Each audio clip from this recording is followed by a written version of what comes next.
தமிழன் என்றொரு இனமுண்டு, தனியே அவர்க்கொரு குணமுண்டு.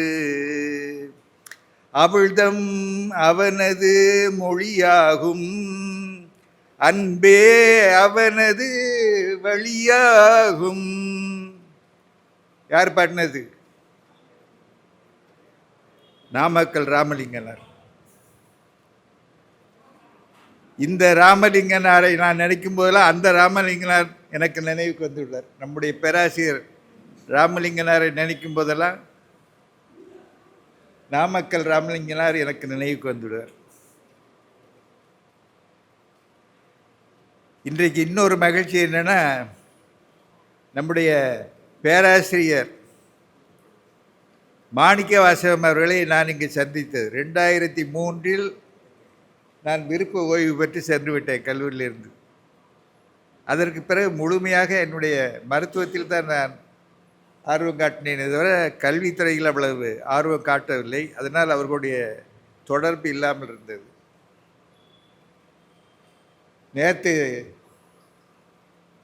இந்த சோதியத்தில் போட்டிருந்தான், சனி பெயர்ச்சிக்கு பிறகு உங்களுக்கு ஒரு புதிய சந்திப்பு ஏற்படும்.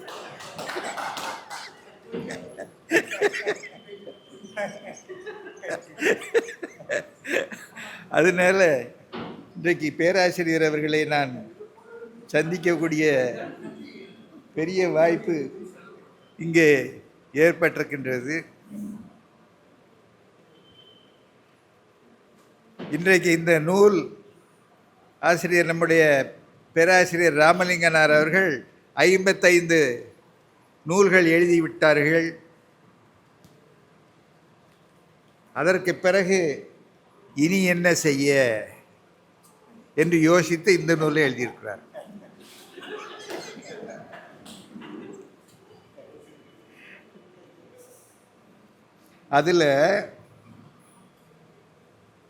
இதில் இளைஞர்கள்னு சொன்னால் நம்ம தயானந்தனும் அவர் நண்பர் தான். மற்ற எல்லாருமே முதியவர்கள் தான். அவர் எதிர்பார்க்கிற அளவுக்கு 80 வயதை கடந்தவர் இல்லை. ஒரு 60 வயதிற்கு மேற்பட்ட அநேகர் இங்கே வருகை தந்திருக்கிறீர்கள். ஏனென்றால் இந்த நூலை நீங்கள் படித்தால் தெரியும். கோடையிலே இளைப்பாறிக் கொள்ளும் குளிர் தருவாய் நமக்கு எத்தகைய கருத்துக்களை ராமலிங்கனார் தந்திருக்கிறார்கள் என்பது தெரியும். அச்சத்தை வேட்கைதனை அழித்து விட்டால் அப்போது சாவுமங்கே அழிந்து போகும்னா பாரதி. பிணி, மூப்பு, சாக்காடு, இந்த அச்சங்கள் எவ்வாறு நம்மளை ஆட்டி பிழைக்கின்றன, இது இயற்கையானவை தானே என்று ஏன் எண்ணக்கூடாது என்பதை பேராசிரியர் நமக்கு உணர்த்தி இருக்கிறார்கள். இது வெறும் கனவு. ஊரெல்லாம் கோடி ஒலிக்க அழுதிட்டு பேரினை நீக்கி பிடமென்று பெயரிட்டு சூறையங்காட்டிடை கொண்டு போய் சுட்டிட்டு நீரினில் மூழ்கி நினைப்பொழிந்தார்களே.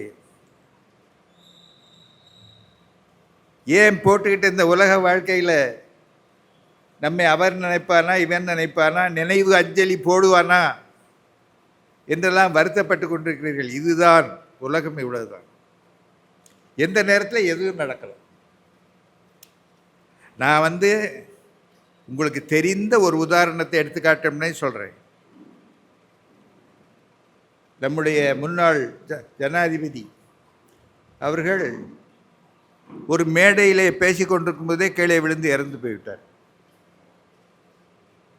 நீங்கள் எண்ணி பாருங்க, ஒரு ஜனாதிபதிக்கு காலையில் எந்திரிச்சதும் எத்தனை மருத்துவர்கள் அவருடைய இரத்த கொதிப்பு என்ன, அவருடைய நாடி துடிப்பு என்ன, அவருடைய மூச்சு திறன் இவ்வளவும் அறுதியிட்டு அனுப்பிய போது அவர் மேடையில் இறந்து விட்டார். அவருக்கு முன்னால் பிறந்த அவருடைய சகோதரர் அதை கழித்து ஒரு 6-7 ஆண்டு கழித்து அவர் இறந்தார். இயற்கையை புரிந்து கொள்ள வேண்டும் என்பதை நம்முடைய பேராசிரியர் மிகவும் வலியுறுத்தி இருக்கிறார். அடப்பண்ணி வைத்தார், அடிசிலை உண்டார், மடக்கோடியாரோடு மந்தளம் கொண்டார், இடப்பக்கமே இறை நொந்தது என்றார், கிடக்கப்படுத்தார், கிடந்தொழிந்தார். ரொம்ப சாதாரணமாக சொல்கிறது மாதிரி சொல்கிறார். அடப்பண்ணி வைத்தார், சமையல் பண்ணி வச்சுருந்தார், இவர் ஒரு பிடி பிடிச்சிட்டார், அதனால தான் அடிசிலை உண்டார், மடக்கொடியாரோடு மந்தளம் கொண்டார், புலன் ஆட்சிக்கு அவர் உட்பட்டார், மடக்கொடியாரோடு மந்தளம் கொண்டார், தனிமையில் இருந்தார், இடப்பக்கமே இறை நொந்தது என்றார். திடீர்னு எனக்கு இடப்பக்கம் வலிக்கிறதேன்னார், கிடக்கப்படுத்தார், கிடந்து ஒழித்தார். இவ்வளவுதான் இயற்கை. இதை தெரிஞ்சுக்கிடாம பயந்து செத்துக்கிட்டு இருக்கக்கூடாதுங்க. ரொம்ப அருமையாக இந்த நூலில் கருத்துக்களை வழங்கி இருக்கிறார்.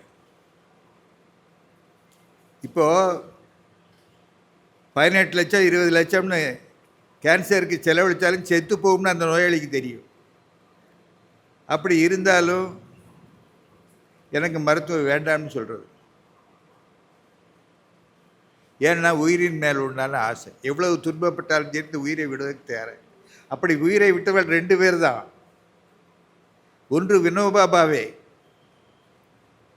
இந்த ஆன்மாவும் உடலும் ஒத்துழைப்பு இல்லை, ஆகவே மருந்துகளை இனிமேல் ஏற்றுக்கொள்ள மாட்டேன்னு சொல்லிட்டார்.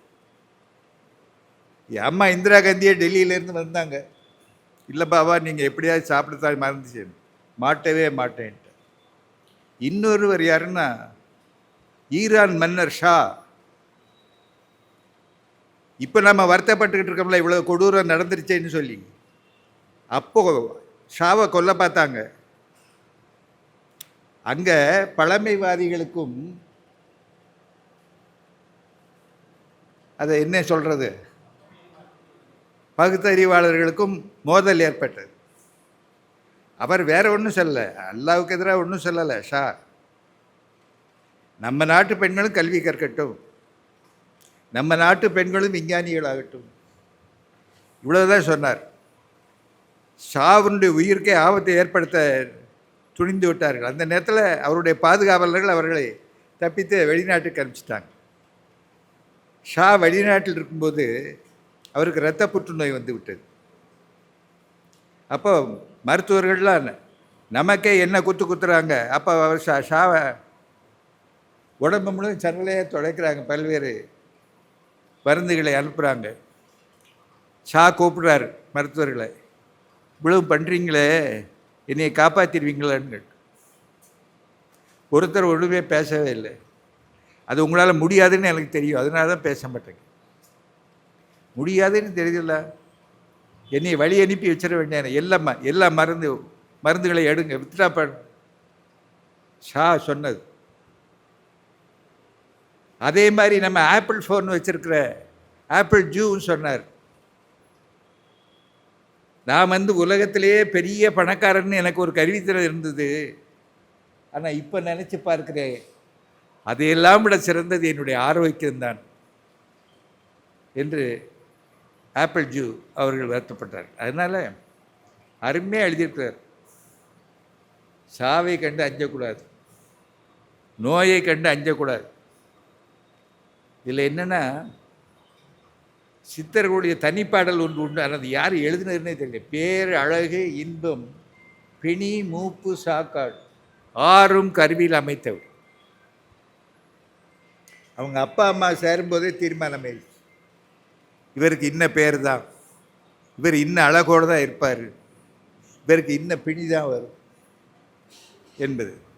அந்த அளவுக்கு மரபணுக்களை பற்றி நம்முடைய முன்னோர்கள் அறிந்திருக்கிறார்.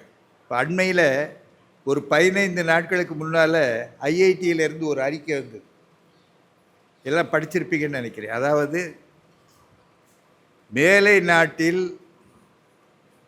ஆய்வுக்கு உட்படுத்தப்படுகின்ற ஆன்டி கேன்சர் ட்ரக்ஸ், புற்றுநோய்க்கான மருந்துகள் நம்மவர்களுக்கு பயன்படாது. ஏன்னா அவர்களுடைய ஜீனோமுக்கு ஏற்ப அந்த ஆராய்ச்சிகள் நடைபெற்று நம்முடைய மரபணுக்கள் மாறுபட்டவை. இதைத்தான் பல ஆண்டுகளாக நம்ம சொல்லிக்கிட்டு இருக்கிறோம். உலோக மருத்துவத்தை மேல்நாட்டுக்கார கடுமையாக கண்டம் பண்ணுறான். ஏன்னா அவன் ஜீனோமுக்கு அது ஒத்துக்கிட மாட்டேங்கு. அதையே கொண்டாந்து இங்கே பூத்துறன்னு நம்ம சொல்லிகிட்டு இருக்கோம். அது இப்போ விஞ்ஞானத்தின் மூலமாக நிரூபிக்கப்பட்டிருக்கிறது.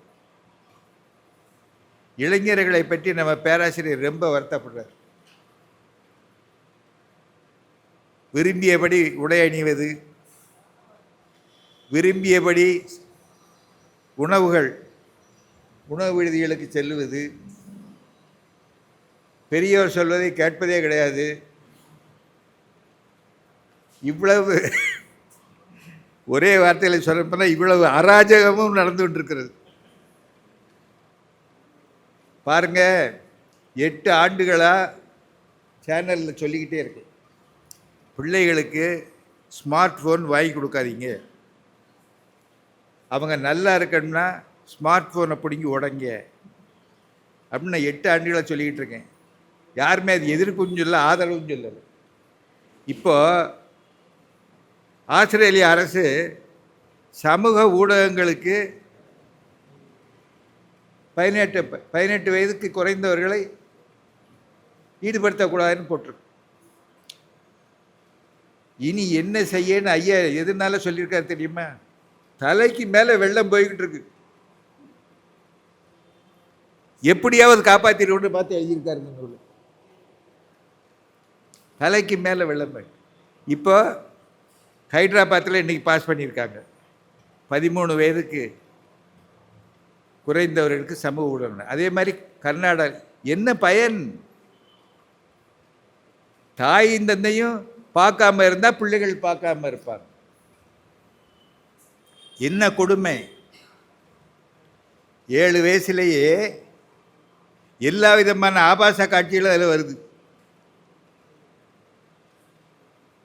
உண்மையான பருவ மாற்றங்கள் ஏற்படுவதற்கு முன்னால் உள்ளுடை சுரப்பி மாறுபாடுகள் கிளர்ச்சி அடைவதன் காரணமாக பிசிஓடி முதல்ல எடுத்தது. பிசிஓடி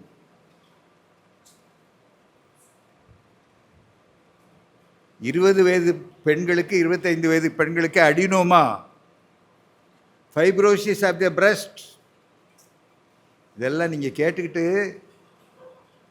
வீட்டில் போய் சொல்லணும் பிள்ளைகளுக்கு. அதுக்காகத்தான் அவர் பேராசிரியர் எதை வலியுறுத்தி இருக்கிறார் என்பதற்கு நான் ஒரு மருத்துவன் என்கிற முறையில் இதை எடுத்தார். எனக்கு அந்த உரிமை இருக்கு. இந்தியாவில் புற்றுநோயாளிகளில் 100 பேர் புற்றுநோயாளிகள்னா 27 பேர் மார்பக புற்றுநோயாளி.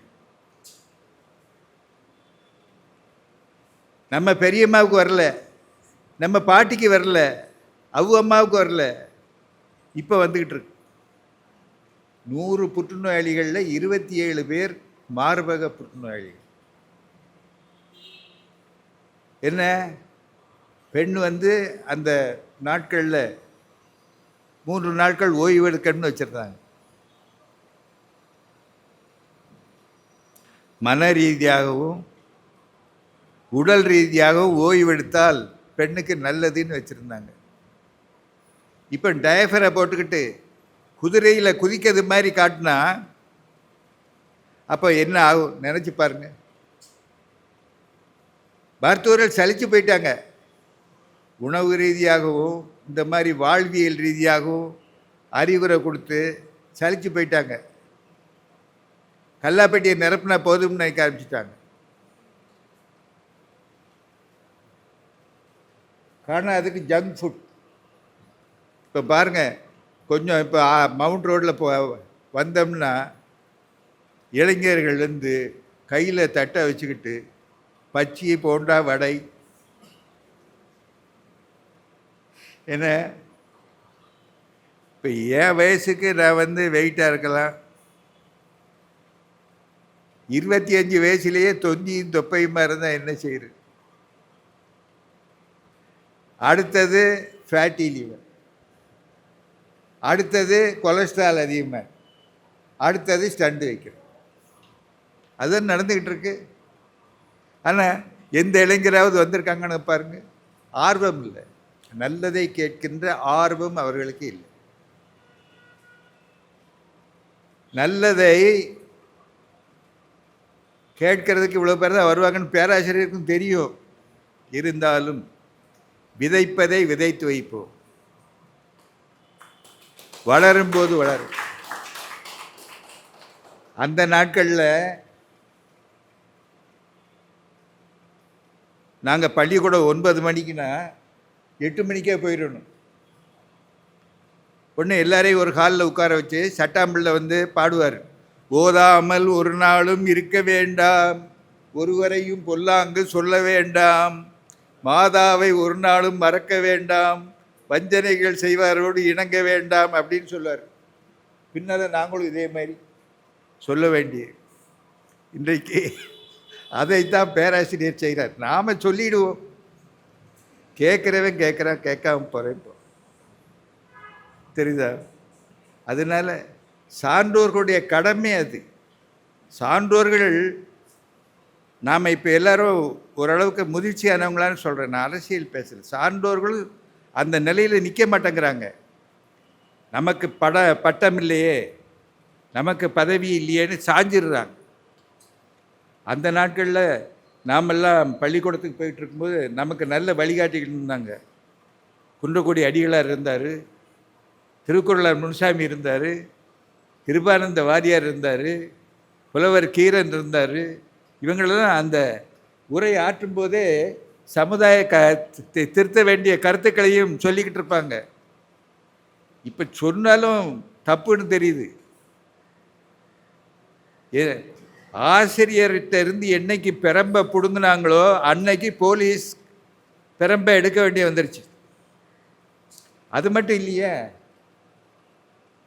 ஆசிரியர் கண்டிச்சார்னு சொல்லி சொக்கார்களெல்லாம் கூட்டிக்கிட்டு பள்ளிக்கூடத்துக்கு போய், ஐயா நாங்கள் ஒரு பையனை தான் வச்சுருக்கோம், நீர் ஏதாவது சொல்லி அவன் ஏதாவது செய்யிட்டோம்னா நாங்கள் என்னையா செய்ய, மரியாதையாக நீர் பள்ளிக்கூடத்தில் வாத்தியார் பாடம் சொல்லி கொடுக்கறது நிலுமையா? மற்றதில் எங்கள் பிள்ளைகளுக்கு நீங்கள் சொல்ல வேண்டாம். தெரியுது அவங்களுக்கு? இவன் என்னைக்கு இருந்தாலும் இவன் சமுதாயத்தை விரோதியைத்தானே போகிறான். இப்போ சொல்கிறான், எனக்கு நீ புல்லட்டு வாங்கி கொடுக்குறியா, இல்லாட்டி நான் தற்கொலை பண்ணிக்கலாமான்னு கேட்குறான். நாளைக்கு என்ன வைப்பான்? கல்யாணம் ஆனதோ நீ சங்கிலியை கட்டி கொடுக்குறியா, இல்லாட்டி நான் தற்கொலை பண்ணிக்கட்டுமா அப்படிமா. அதுக்கடுத்தால என்ன செய்வான்? நீ நான் வீட்டில் உட்காந்துக்கிட்டு பாட்டில் அடிக்கிறத நீ அப்பா குடிக்கிறாருன்னு சொல்லி என்னை கிண்டல் அடிக்கிறேடா, நான் சீக்கிரம் தற்கொலை பண்ணிக்கிடுவேன் அப்படின்னு அவனையும் காயப்படுத்துவான். இவன் இன்னைக்கே போய் சேர வேண்டியதானே? இவன் இருந்து என்ன பயன்? இதையெல்லாம் நிலை நிறுத்தி கடைசியில் பாரதியாருக்கு வந்துட்டார். அதாவது எனக்கு நான் ரொம்ப ரசித்த பகுதி அது. அதாவது இப்போ பட்டினத்தாரையோ பத்திரகிரியாரையோ பற்றி சொன்னால் யாரும் கேட்க போகிறதில்லை. ஏன்னா பாவேந்தர் பாரதியாரையே நாம் சொல்லித்தான் கேட்கக்கூடிய நிலையில் இருக்கு. அதனால இப்போ லேட்டஸ்டாக என்னென்ன பாட்டுகள் வருதோ சேனலில் அதையே அவர் மேற்கோள் காட்டி, ஓடி ஓடி உழைக்கணும் ஊருக்காக வாழணும் புலம்பை பித்தனுடைய பாட்டை இதில் மேற்கோள் காட்டியிருக்கார். அதே மாதிரி இன்னும் இது விரிவடையும் போது கல்யாண சுந்தரம் இவர்களுடைய கருத்தில் திருடாதே பாப்பா திருடாதே, திறமை இருக்கு மறந்து விடாதே என்று வரும். ஏப்பமர உச்சியில் நின்று பேயொன்று ஆடுதுன்னு வேடிக்கையாக சொல்லி வைப்பாங்க என்று சொல்லி அதை நம்பிட வேண்டாம் அப்படின்னு சொல்லி கல்யாண சுந்தரம் பாடுவார். அதனால் அந்த கட்டத்தை நான் ரொம்ப ரசித்தேன். ஏன்னா எவ்வளவு எளிதாக மக்களுக்கு செய்திகள் போய் சேரணுங்கிறதுல அவர் கண்ணும் கருத்துமாக இருந்திருக்கிறார். அதே மாதிரி கண்ணதாசன் நாம் ஒரு கருத்தாக சொல்கிறேன், அவருக்கு நாம் இந்த தலைமுறையுடைய சிறந்த தத்துவ மேதை கண்ணதாசன். நான் ஒரு வேண்டுகோளாக வைக்கிறேன், சித்தர் அறக்கட்டளையில் இந்த ஆண்டு அவருடைய பிறந்த நாளாக கொண்டாடினா அந்த முழு செலவை நான் ஏற்றுக்கொள்கிறேன். என்ன ஏனென்றால் ஒரு சரியான சிந்தனையை யோசிச்ச சென்றவர். வளரும்போது ஒரு மாதிரியாக வளர்ந்து ஒரு மேம்பட்ட நிலை அடைந்து இதுதான் சரியான வழி என்று நமக்கு காட்டி சென்றார். வாலி சென்னைக்கு பாட்டு எழுத வந்திருக்கிறார். வாய்ப்புகள் அதிகமாக கிடைக்கல. சரி, கடலில் போய் விழுந்து தற்கொலை அப்படின்னு போனால் கண்ணதாசனுடைய பாடல் ஒலிக்கு மயக்கமா தயக்கமா மனதிலே குழப்பமா வாழ்க்கையில் நடுக்கமா, வாழ்க்கை என்றால் 1000 இருக்கும், வரவும் செலவும் சோதனை இருக்கும், வந்த சோறு எது வந்தாலும் வாடி நின்றால் ஓடுவதில்லை, வாடி நின்றால் ஓடுவதில்லை என்று இதே போல எண்ணறிய கருத்துக்கள். என்ன இன்னைக்கு ஐயாவை பாராட்டுறதுக்கு தான் இந்த கூட்டம் போட்டிருக்கோம், கண்ணதாசனை பாராட்டுறதுக்கு தனி கூட்டம் போடும். கடைசியில் சிலப்பதிகாரத்தை இளங்கோவடிகள் முடிக்கிறது மாதிரி முடித்து வைக்கும்போது அந்த அறங்களை எல்லாம் வரிசைப்படுத்துவார். செல்லும் தேயத்திற்கு உறுதுணை தேடுமின்னு சொல்லி அறங்களையெல்லாம் வரிசைப்படுத்துகிற மாதிரி ஒரு பெரிய பட்டியல் போட்டிருக்கிறார். எங்கெல்லாம் நம்ம போய் பார்க்கணும். முதியோர் இல்லை, காதிகளார் பாதுகாப்பு இல்லை, பிணவரை, அதுபோல் நீதிமன்றங்கள், சிறைச்சாலைகள், இங்கெல்லாம் போய் பார்க்கணுன்னார். நான் இதை படிச்சுட்டு காப்பி அடிச்சுட்டு அரசியல்வாதிகள்லாம் பேசுகிற ஒரு கூட்டத்தில் பேசினேன். அப்போ இதை சொல்லி என்ன சொன்னேன்னா, புதுசாக ஐஏஎஸ் படிச்சுட்டு வரவங்கள எங்கே போஸ்ட் பண்ணுவாங்கன்னா வில்லேஜ் அட்மினிஸ்ட்ரேட்டிவ் ஆஃபீஸர்கிட்ட போஸ்ட் பண்ணிடுவாங்க. பிறகு கொஞ்ச நாள் ட்ரெஷரியில் போட்டிருப்பாங்க. இதெல்லாம் இனிமேல் மாட்டிட்டு இங்கே என்ன ஐயா பட்டியல் கொடுத்துருக்காரோ அதை வாதிச்சு காட்டி இங்கெல்லாம் ஒவ்வொரு ஐஏஎஸ் ஆஃபீஸரையும் ஐபிஎஸ் ஆஃபீஸரையும் 15 நாள் போஸ்டிங் போடுங்க. அப்போ தான் மனித நேயம் என்பது என்னன்னு தெரியும் என்று நான் பேசுகிறேன். இன்றைக்கி ஐயா நம்ம நீதியரசர் இங்கே வந்திருக்கிறாங்க. அவங்களெல்லாம் அரசினுடைய உயர்மட்ட குழுவில் கருத்து சொன்னால் நிச்சயமாக கேட்பாங்க. அதனால் அவர்கள் இந்த கருத்தை அரசினுடைய கவனத்திற்கு முன்வைக்க வேண்டும் என்று நான் அவர்களை பணிந்து கேட்டுக்கொள்கிறேன். இங்கே பேசின எல்லாருமே தமிழ் வித்தகர்கள். நான் தமிழ் வித்தகர் கிடையாது. 8ஓடு 2 அறியாத என்னை பட்டிமண்டபம் ஏற்றினேன்னு சொன்ன மாதிரி என்னையும் நண்பர்கள் கூப்பிட்டு இங்கே பேச வச்சுருக்கிறாங்க. நீங்களும் பொறுமையாக கேட்டுக்கிட்டு இருந்தீங்க, சில இடங்களில் கைதட்டவும் செய்தீங்க. உங்கள் எல்லாருக்கும் என்னுடைய நெஞ்சார்ந்த நன்றியை தெரிவித்துக்கொண்டு விடைபெறுகிறேன். நன்றி, வணக்கம்.